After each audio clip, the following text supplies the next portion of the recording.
I just really wanted to think about when there were other crises in the world and how they affected the railway. And you can all glean, I'm a great fan of the original Great Western Railway, which existed, the longest lived railway in the country from 1835 to 1948.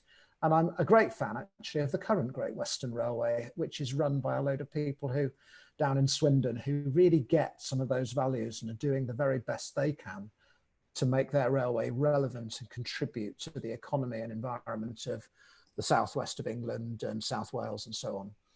But I was just reflecting on this book written by a good friend of mine, Adrian Vaughan, who did an analysis of how the Great Western Railway functioned in the last year of its existence before nationalisation. And I love this point at its AGM in March of 1947, where Adrian reports that the chairman, Viscount Portal, made plain that despite the fact that they were going to be nationalised, their directors were going to work to rebuild their railway as if there was no such thing as nationalisation. And I very much like that commitment to doing the positive thing with railways that you can do. And it's always been amidst politics, by the way. You know, in fact, Brunel, when he went to get the Parliamentary Act for the Great Western Railway for the 1835 Act, he had to spend 10 days in front of a parliamentary committee, would you believe?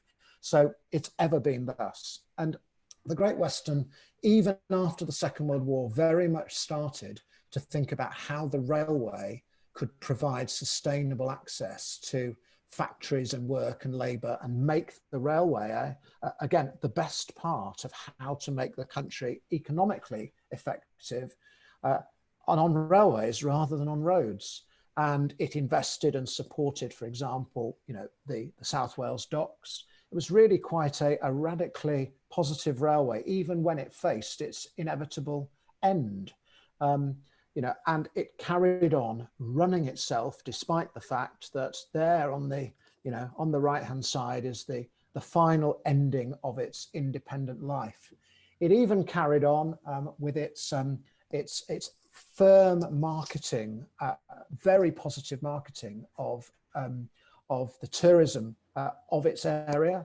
Tourism's really important, and as you can see there in its 1947 edition, which this is my copy of it, it gives us a very lovely picture of leafy Leamington with its surrounding country, rich and historic and scenic interest. So even though it was about to come to an end, it never gave up. I rather love this picture I discovered recently, which is a model called Wenda Parkinson in an aquascutum coat. And I think this is a Great Western station in Wiltshire. And as you can see there, the GWR bench, just like all the benches that exist at Leamington Spa station. And really finally, just, you know, to have that picture, what looks like an austere man, James Milne, who was the general manager of the Great Western Railway. He declined to become a manager in British Railways because he had obviously been in the Great Western for all of that time. But what I like is the words pride in the job. And pride in the job is what we always tried to instill in our Chiltern staff. They all had it as far as I was concerned when I was there. I was there for 12, 13 years. And I remain very proud of the railway and proud of our contribution to the world in which we are living and trying to make it better by rail than it would be if we weren't there.